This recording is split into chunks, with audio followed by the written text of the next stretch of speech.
The Fall of the House of Usher by Edgar Allan Poe. Suncur est un luth suspenducidat quan la touche il rezan. De Beranger. During the whole of a dull, dark, and soundless day, in the autumn of the year, when the clouds hung oppressively low in the heavens, I had been passing alone on horseback, through a singularly dreary tract of country, and at length found myself as the shades of the evening drew on. Within view of the melancholy house of Usher, I know not how it was, but with the first glimpse of the building, a sense of insufferable gloom pervaded my spirit. I say insufferable, for the feeling was unrelieved by any of that half-pleasurable, because poetic sentiment with which the mind usually receives even the sternest natural images of the desolate or terrible. I looked upon the scene before me, upon the mere house, and the simple landscape features of the domain, upon the bleak walls, upon the vacant eye-like windows, upon a few rank sedgesend, upon a few white trunks of decayed trees, with an utter depression of soul, which I can compare to no earthly sensation, more properly, than to the after-dream of the reveler, upon opium bitter lapse into everyday lifeth hideous dropping off of the veil. There was an iciness, a sinking, a sickening of the heart, an unredeemed dreariness of thought which no goading of the imagination could torture into aught of the sublime. What was it? I paused to think. What was it that so unnerved me in the contemplation of the house of Usher? It was a mystery, all insoluble, nor could I grapple with the shadowy fancies that crowded upon me. As I pondered, I was forced to fall back upon the unsatisfactory conclusion that while beyond doubt there are combinations of very simple natural objects, which have the power of thus affecting us, still the analysis of this power lies among considerations beyond our depth. It was possible, I reflected, that a mere different arrangement of the particulars of the scene, of the details of the picture, would be sufficient to modify or perhaps to annihilate its capacity for sorrowful impression, and acting upon this idea I reined my horse to the precipitous brink of a black and lurid tarn that lay in unruffled luster by the dwelling, and gazed down, but with a shudder even more thrilling than before, upon the remodeled and inverted images of the grey sedge and the ghastly tree stems and the vacant and eye-like windows. Nevertheless, in this mansion of gloom, I now proposed to myself a sojourn of some weeks. Its proprietor, Roderick Usher, had been one of my boon companions in boyhood, but many years had elapsed since our last meeting. A letter, however, had lately reached me in a distant part of the country, a letter from him which, in its wildly importunate nature, had admitted of no other than a personal reply. The MS gave evidence of nervous agitation. The writer spoke of acute bodily illness, of a mental disorder, which oppressed him, and of an earnest desire to see me as his best and, indeed, his only personal friend, with a view of attempting by the cheerfulness of my society some alleviation of his malady. It was the manner in which all this and much more was said, it was the apparent heart that went with his request, which allowed me no room for hesitation, and I accordingly obeyed forthwith what I still considered a very singular summons. Although as boys we had been even intimate associates, yet I really knew little of my friend. His reserve had been always excessive and habitual.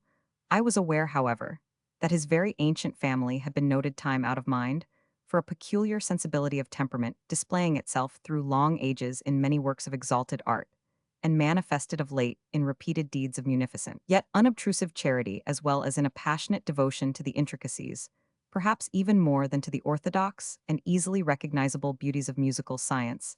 I had learned, too, the very remarkable fact that the stem of the Usher race, all time honored, as it was, had put forth at no period any enduring branch. In other words, that the entire family lay in the direct line of descent, and had always, with very trifling and very temporary variation, so lain. It was this deficiency, I considered, while running over in thought the perfect keeping of the character of the premises with the accredited character of the people, and while speculating upon the possible influence which the one, in the long lapse of centuries, might have exercised upon the other. It was this deficiency, perhaps of collateral issue, and the consequent undeviating transmission from sire to son of the patrimony, with the name which had at length so identified the two, as to merge the original title of the estate in the quaint and equivocal appellation of the House of Usher, an appellation which seemed to include in the minds of the peasantry, who used it, both the family and the family mansion.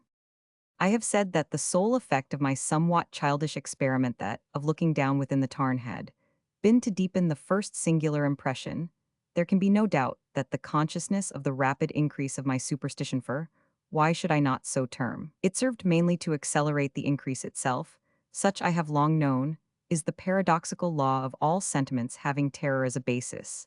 And it might have been for this reason only that, when I again uplifted my eyes to the house itself from its image in the pool there, grew in my mind a strange fancy, a fancy so ridiculous, indeed, that I but mention it to show the vivid force of the sensations, which oppressed me. I had so worked upon my imagination, as really to believe that about the whole mansion and domain there hung an atmosphere, peculiar to themselves, and their immediate vicinity an atmosphere which had no affinity with the air of heaven, but which had reeked up from the decayed trees, and the grey wall, and the silent tarna pestilent and mystic vapor, dull, sluggish, faintly discernible, and leaden-hued.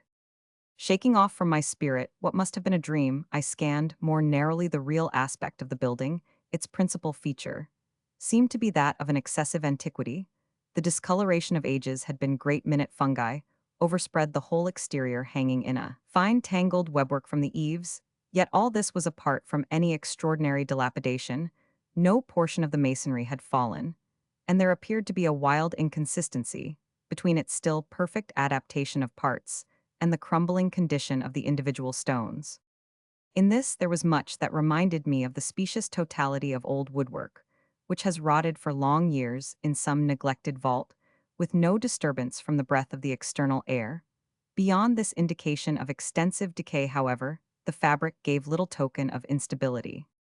Perhaps the eye of a scrutinizing observer might have discovered a barely perceptible fissure, which, extending from the roof of the building in front, made its way down the wall in a zigzag direction, until it became lost in the sullen waters of the tarn. Noticing these things, I rode over a short causeway to the house. A servant in waiting took my horse, and I entered the Gothic archway of the hall, a valet of stealthy step. Thence conducted me in silence through many dark and intricate passages in my progress to the studio of his master. Much that I encountered on the way contributed, I know not how, to heighten the vague sentiments of which I have already spoken. While the objects around Muhile, the carvings of the ceilings, the somber tapestries of the walls, the ebon blackness of the floors, and the phantasmagoric armorial trophies, which rattled as I strode, were but matters to which, or to such as which I had been accustomed from my infancy, while I hesitated not to acknowledge how familiar was all this. I still wondered to find how unfamiliar were the fancies which ordinary images were stirring up on one of the staircases. I met the physician of the family. His countenance, I thought, wore a mingled expression of low cunning and perplexity. He accosted me with trepidation, and passed on. The valet now threw open a door, and ushered me into the presence of his master. The room in which I found myself was very large and lofty. The windows were long, narrow, and pointed, and at so vast a distance from the black oaken floor as to be altogether inaccessible from within. Feeble gleams of encrimsoned light made their way through the trellised panes, and served to render sufficiently distinct the more prominent objects around the eye, however struggled in vain to reach the remoter angles of the chamber, or the recesses of the vaulted and fretted ceiling. Dark draperies hung upon the walls. The general furniture was profuse, comfortless, antique, and tattered. Many books and musical instruments lay scattered about, but failed to give any vitality to the scene. I felt that I breathed an atmosphere of sorrow. An air of stern, deep, and irredeemable gloom hung over and pervaded all. Upon my entrance, Usher arose from a sofa on which he had been lying at full length, and greeted me with a vivacious warmth, which had much in it.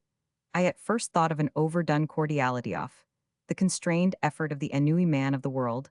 A glance, however, at his countenance convinced me of his perfect sincerity. We sat down, and for some moments while he spoke not, I gazed upon him with a feeling half of pity, half of awe. Surely man had never before so terribly altered in so brief a period as had Roderick Usher. It was with difficulty that I could bring myself to admit the identity of the one being before me with the companion of my early boyhood. Yet the character of his face had been at all times remarkable: a cadaverousness of complexion, an eye large, liquid, and luminous beyond comparison, lips somewhat thin and very pallid, but of a surpassingly beautiful curve, a nose of a delicate Hebrew model, but with a breadth of nostril unusual in similar formations, a finely molded chin speaking in its want of prominence of a want of moral energy, hair of a more than web-like softness and tenuity. These features, with an inordinate expansion above the regions of the temple, made up altogether a countenance not easily to be forgotten. And now, in the mere exaggeration of the prevailing character of these features, and of the expression they were wont to convey, lay so much of change that I doubted to whom I spoke. The now ghastly pallor of the skin, and the now miraculous luster of the eye above all things startled, and even awed me. The silken hair, too, had been suffered to grow all unheeded, and as in its wild gossamer texture, it floated rather than fell about the face, I could not even with effort connect its arabesque expression with any idea of simple humanity. In the manner of my friend, I was at once struck with an incoherency and inconsistency, and I soon found this to arise from a series of feeble and futile struggles to overcome an habitual trepidancy and excessive nervous agitation. For something of this nature, I had indeed been prepared no less by his letter than by reminiscences of certain boyish traits, and by conclusions deduced from his peculiar physical conformation and temperament. His action was alternately vivacious, and sullen. His voice varied rapidly from a tremulous indecision, when the animal spirit seemed utterly in abeyance, to that species of energetic concision, that abrupt, weighty, unhurried, and hollow-sounding enunciation, that leaden, self-balanced, and perfectly modulated guttural utterance, which may be observed in the lost drunkard or the irreclaimable eater of opium during the periods of his most intense excitement. It was thus that he spoke of the object of my visit, of his earnest desire to see me, and of the solace he expected me to afford him. He entered at some length into what he conceived to be the nature of his malady. It was, he said, a constitutional and a family evil, and one for which he despaired to find a remedy. A mere nervous affection, he immediately added, which would undoubtedly soon pass off. It displayed itself in a host of unnatural sensations. Some of these, as he detailed them, interested and bewildered me, although perhaps the terms and the general manner of the narration had their weight. He suffered much from a morbid acuteness of the senses. The most insipid food was alone endurable. He could wear only garments of certain texture. The odors of all flowers were oppressive. His eyes were tortured by even a faint light, and there were but peculiar sounds, and these from stringed instruments, which did not inspire him with horror. To an anomalous species of terror, I found him a bounden slave. I shall perish, said he, I must perish in this deplorable folly. Thus, and not otherwise, shall I be lost. I dread the events of the future, not in themselves, but in their results. I shudder at the thought of any, even the most trivial incident, which may operate upon this intolerable agitation of soul. I have indeed no abhorrence of danger, except in its absolute effect. In terror, in this unnerved, in this pitiable condition, I feel that the period will sooner or later arrive, when I must abandon life and reason together, in some struggle with the grim phantasm fear. I learned, moreover, at intervals, and through broken and equivocal hints, another singular feature of his mental condition. He was enchained by certain superstitious impressions in regard to the dwelling which he tenanted, and whence for many years he had never ventured forth in regard to an influence whose supposititious force was conveyed in terms too shadowy here to be restate. An influence which some peculiarities in the mere form and substance of his family mansion had, by dint of long sufferance, he said, obtained over his spirit, an effect which the physique of the grey walls and turrets, and of the dim tarn into which they all looked down, had at length brought about upon the morale of his existence. He admitted, however, although with hesitation, that much of the peculiar gloom which thus afflicted him could be traced to a more natural and far more palpable origin, to the severe and long-continued illness, indeed to the evidently approaching dissolution of a tenderly beloved sister, his sole companion for long years, she's last and only relative on earth. Her decease, he said, with a bitterness which I can never forget, would leave him the hopeless and the frail, the last of the ancient race of the Ushers. While he spoke, the Lady Madeline, for so was she called, passed slowly through remote portion of the apartment, and without having noticed my presence disappeared. I regarded her with an utter astonishment, not unmingled with dread, and yet I found it impossible to account for such feelings. A sensation of stupor oppressed me as my eyes followed her retreating steps. When a door at length closed upon her, my glance sought instinctively and eagerly the countenance of the brother, but he had buried his face in his hands, and I could only perceive that a far more than ordinary wanness had overspread the emaciated fingers, through which trickled many passionate tears. The disease of the Lady Madeline had long baffled the skill of her physicians. A settled apathy, a gradual wasting away of the person, and frequent, although transient affections of a partially cataleptical character, were the unusual diagnosis. Hitherto, she had steadily borne up against the pressure of her malady, and had not betaken herself finally to bed. But on the closing in of the evening of my arrival at the house, she succumbed, as her brother told me at night with inexpressible agitation, to the prostrating power of the destroyer, and I learned that the glimpse I had obtained of her person would thus probably be the last I should obtain. That the lady, at least, while living would be seen by me no more. For several days ensuing her name was unmentioned by either Usher or myself, and during this period, I was busied in earnest endeavors to alleviate the melancholy of my friend. We painted and read together, or I listened as if in a dream to the wild improvisations of his speaking guitar, and thus as a closer and still closer intimacy admitted me more unreservedly into the recesses of his spirit. The more bitterly did I perceive the futility of all attempt at cheering a mind from which darkness, as if an inherent positive quality, poured forth upon all objects of the moral and physical universe in one unceasing radiation of gloom.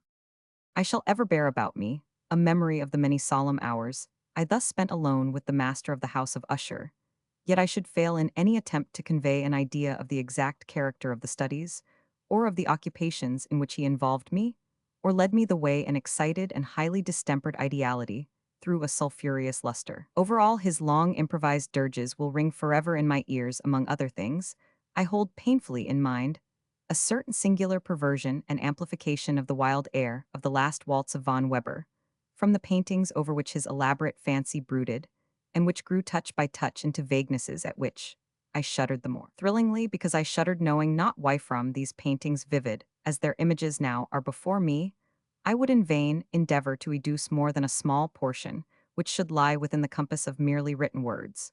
By the utter simplicity, by the nakedness of his designs, he arrested and overawed attention, if ever mortal painted. An idea that mortal was Roderick Usher for me at least in the circumstances then surrounding Mether arose out of the pure abstractions, which the hypochondriac contrived to throw upon his canvas. An intensity of intolerable, no shadow of which felt I ever yet in the contemplation of the certainly glowing, yet too concrete reveries of Fuseli. One of the phantasmagoric conceptions of my friend, partaking not so rigidly of the spirit of abstraction, may be shadowed forth, although feebly in words. A small picture presented the interior of an immensely long and rectangular vault or tunnel with low walls smooth white, and without interruption or device. Certain accessory points of the design served well to convey the idea that this excavation lay at an exceeding depth below the surface of the earth. No outlet was observed in any portion of its vast extent, and no torch or other artificial source of light was discernible, yet a flood of intense rays rolled throughout and bathed the whole in a ghastly and inappropriate splendor. I have just spoken of that morbid condition of the auditory nerve, which rendered all music intolerable to the sufferer, with the exception of certain effects of stringed instruments. It was perhaps the narrow limits to which he thus confined himself upon the guitar, which gave birth in great measure to the fantastic character of his performances.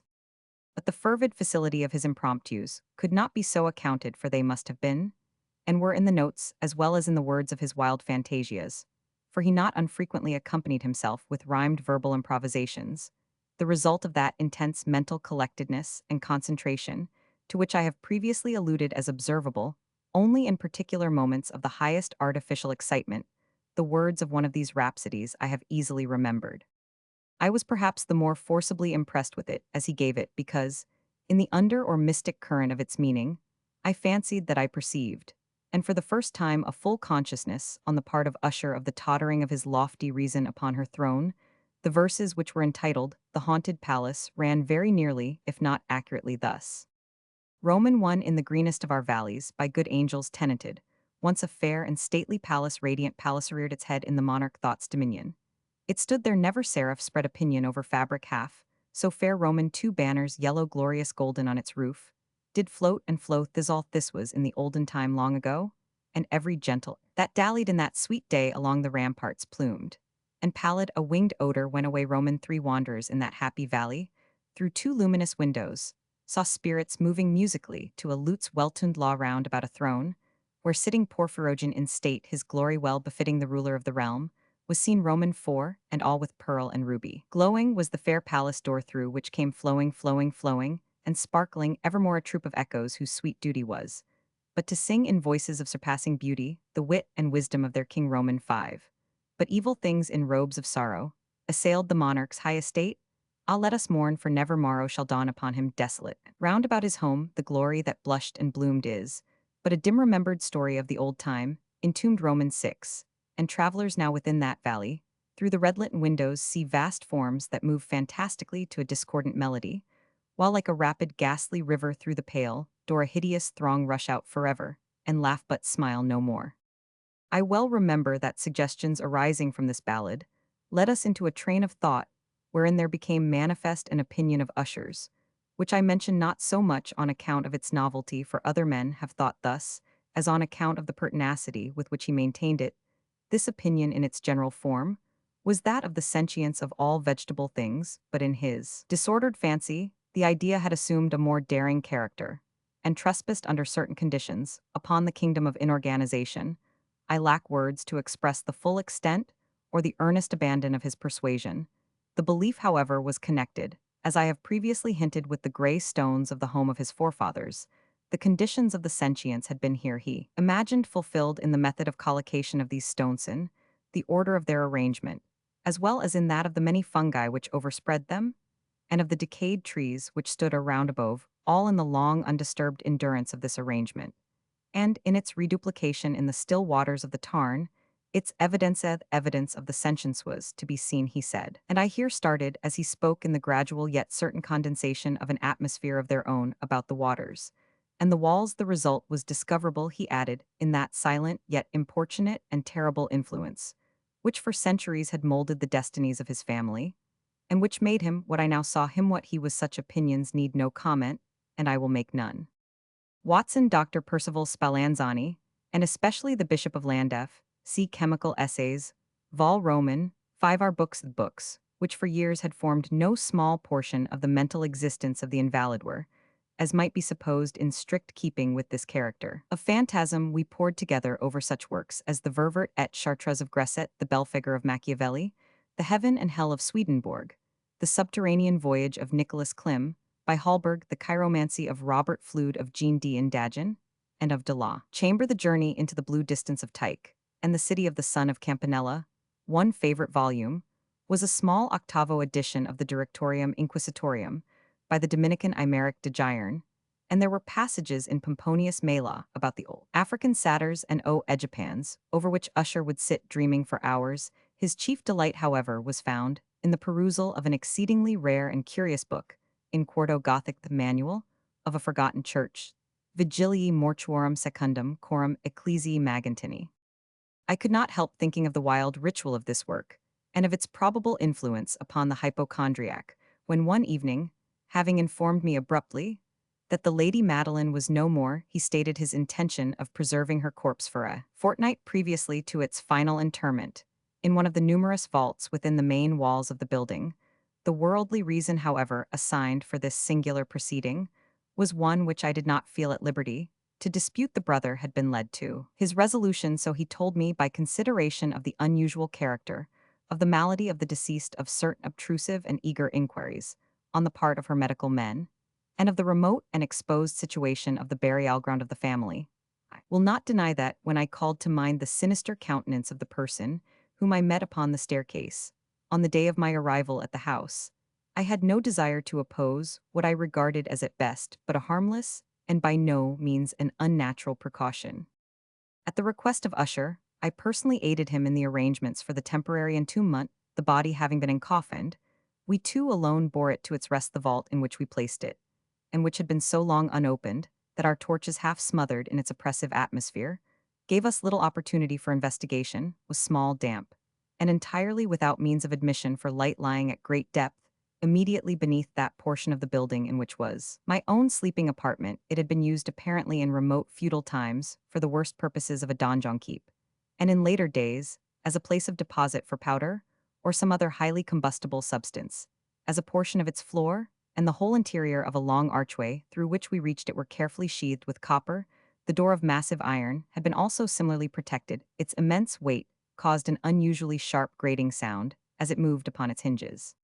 Having deposited our mournful burden upon trestles within this region of horror, we partially turned aside the yet unscrewed lid of the coffin, and looked upon the face of the tenant. A striking similitude between the brother and sister now first arrested my attention, and Usher, divining perhaps my thoughts, murmured out some few words, from which I learned that the deceased and himself had been twins, and that sympathies of a scarcely intelligible nature had always existed between them. Our glances, however, rested not long upon the dead, for we could not regard her, unawed. The disease which had thus entombed the lady in the maturity of youth had left as usual in all maladies of a strictly cataleptical character, the mockery of a faint blush upon the bosom, and the face and that suspiciously lingering smile upon the lip, which is so terrible in death, we replaced and screwed down the lid, and having secured the door of iron, made our way with toil into the scarcely less gloomy apartments of the upper portion of the house. And now some days of bitter grief having elapsed, an observable change came over the features of the mental disorder of my friend.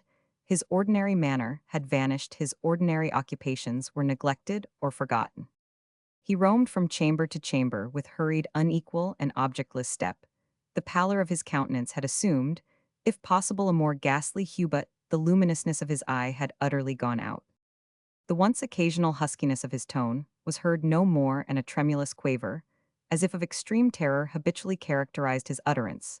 There were times, indeed, when I thought his unceasingly agitated mind was laboring, with some oppressive secret to divulge which he struggled for the necessary courage. At times, again, I was obliged to resolve all into the mere inexplicable vagaries of madness, for I beheld him gazing upon vacancy for long hours, in an attitude of the profoundest attention. As if listening to some imaginary sound, it was no wonder that his condition terrified, that it infected me. I felt creeping upon me by slow, yet certain degrees, the wild influences of his own fantastic yet impressive superstitions. It was especially upon retiring to bed late in the night of the 7th or 8th day, after the placing of the Lady Madeline within the donjon, that I experienced the full power of such feelings. Sleep came not near my couch while the hours waned and waned away. I struggled to reason off the nervousness which had dominion over me. I endeavored to believe that much, if not all, of what I felt was due to the bewildering influence of the gloomy furniture of the room, off the dark and tattered draperies, which, tortured into motion by the breath of a rising tempest, swayed fitfully to and fro upon the walls, and rustled uneasily about the decorations of the bed.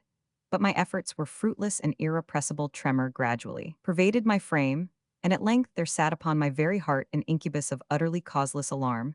Shaking this off with a gasp and a struggle, I uplifted myself upon the pillows, and peering earnestly within the intense darkness of the chamber, hearkened. I know not why, except that an instinctive spirit prompted me to certain low and indefinite sounds which came through the pauses of the storm at long intervals. I knew not whence, overpowered by an intense sentiment of horror, unaccountable, yet unendurable, I threw on my clothes with haste, for I felt that I should sleep no more during the night, and endeavored to arouse myself from the pitiable condition into which I had fallen by pacing rapidly to and fro through the apartment.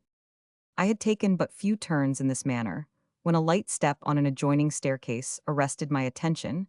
I presently recognized it as that of Usher. In an instant afterward, he rapped with a gentle touch at my door, and entered bearing a lamp. His countenance was as usual cadaverously wan, but moreover, there was a species of mad hilarity in his eyes, evidently restrained hysteria, in his whole demeanor. His air appalled me, but anything was preferable to the solitude which I had so long endured, and I even welcomed his presence as a relief. "And you have not seen it," he said abruptly, after having stared about him for some moments in silence. "You have not then seen it, but stay, you shall." Thus speaking, and having carefully shaded his lamp, he hurried to one of the casements, and threw it freely open to the storm. The impetuous fury of the entering gust nearly lifted us from our feet. It was indeed a tempestuous, yet sternly beautiful night, and one wildly singular in its terror.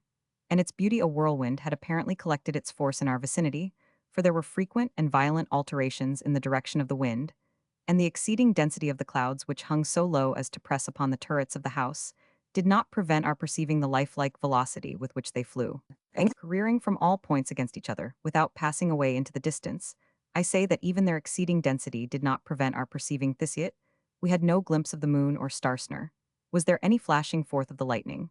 But the under surfaces of the huge masses of agitated vapor, as well as all terrestrial objects immediately around us, were glowing in the unnatural light of a faintly luminous and distinctly visible gaseous exhalation, which hung about and enshrouded the mansion.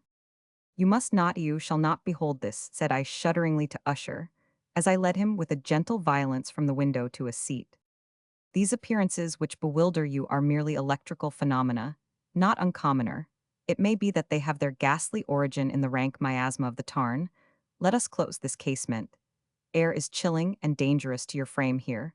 Is one of your favorite romances I will read, and you shall listen, and so we will pass away this terrible night together. The antique volume which I had taken up was The Mad Tryst of Sir Launcelot Canning, but I had called it a favorite of Usher's more in sad jest than in earnest, for in truth, there is little in its uncouth and unimaginative prolixity, which could have had interest for the lofty and spiritual ideality of my friend.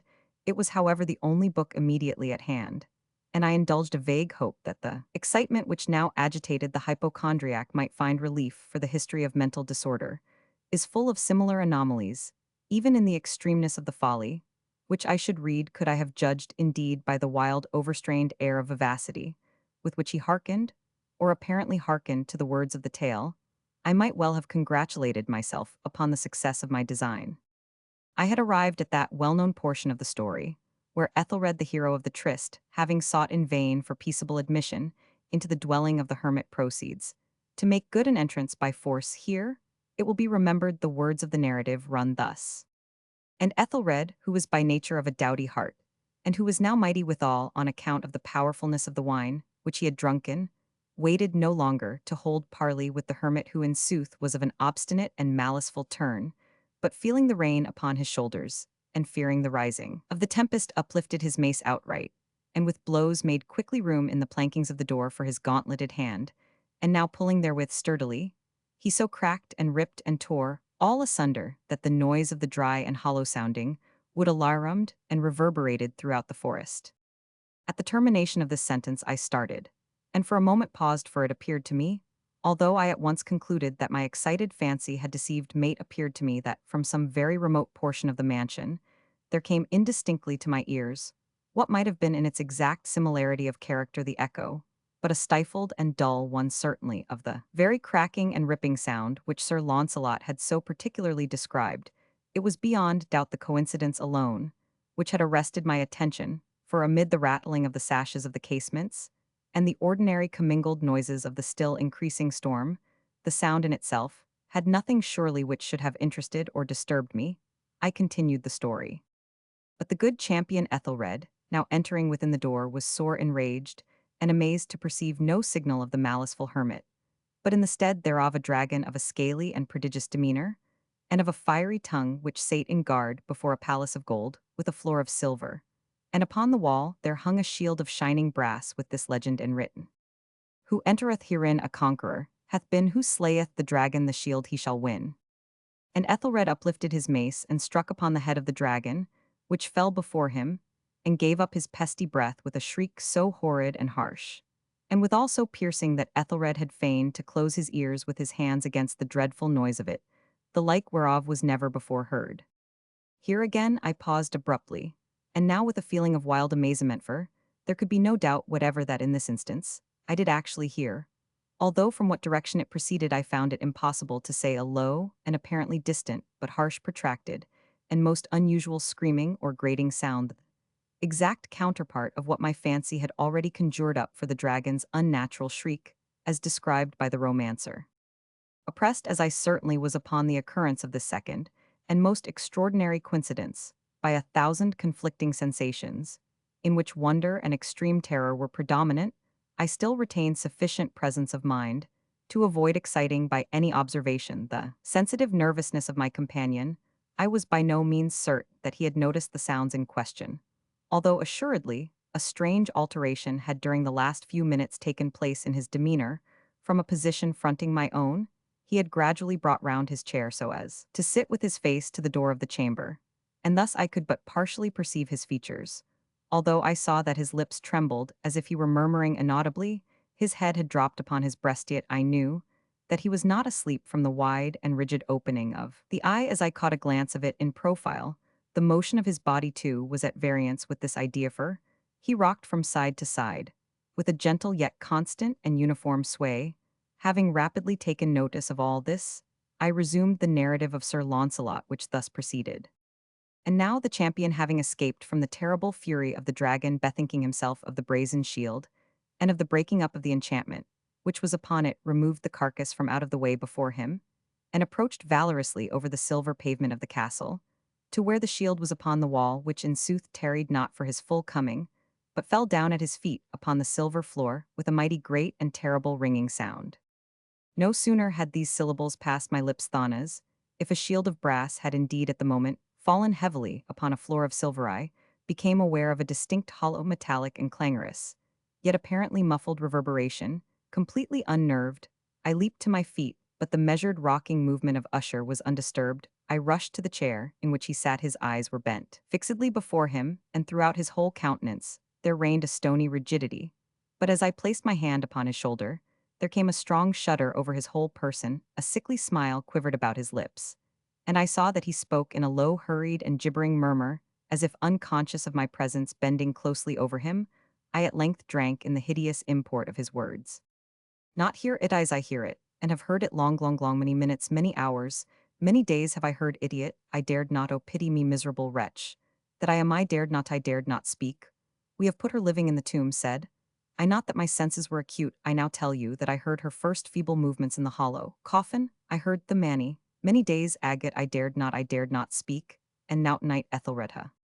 Hath breaking of the hermit's door, and the deathcry of the dragon, and the clangor of the shield say, rather the rending of her coffin, and the grating of the iron hinges of her prison, and her struggles within the coppered archway of the vault. O whither shall I fly? Will she not be here anon? Is she not hurrying to upbraid me for my haste? Have I not heard her footstep on the stair? Do I not distinguish that heavy and horrible beating of her heart? Madmen her.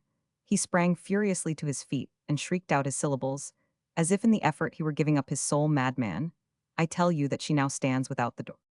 As if in the superhuman energy of his utterance, there had been found the potency of a spelled huge antique panels, to which the speaker pointed through slowly back upon the instant their ponderous and ebony jaws. It was the work of the rushing gust, but then without those doors, there did stand the lofty and enshrouded figure of the Lady Madeline of Usher. There was blood upon her white robes and the evidence of some bitter struggle upon every portion of her emaciated frame. For a moment, she remained trembling and reeling to and fro upon the threshold, then, with a low moaning cry, fell heavily inward upon the person of her brother, and in her violent and now final death agonies bore him to the floor, a corpse and a victim to the terrors he had anticipated. From that chamber, and from that mansion, I fled aghast. The storm was still abroad in all its wrath, as I found myself crossing the old causeway. Suddenly there shot along the path a wild light, and I turned to see whence a gleam so unusual could have issued for the vast house, and its shadows were alone behind me.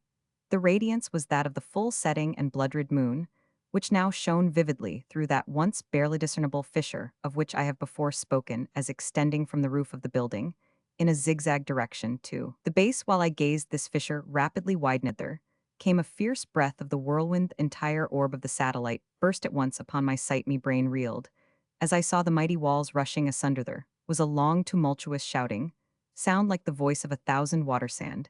The deep and dank tarn at my feet closed sullenly and silently over the fragments of the House of Usher.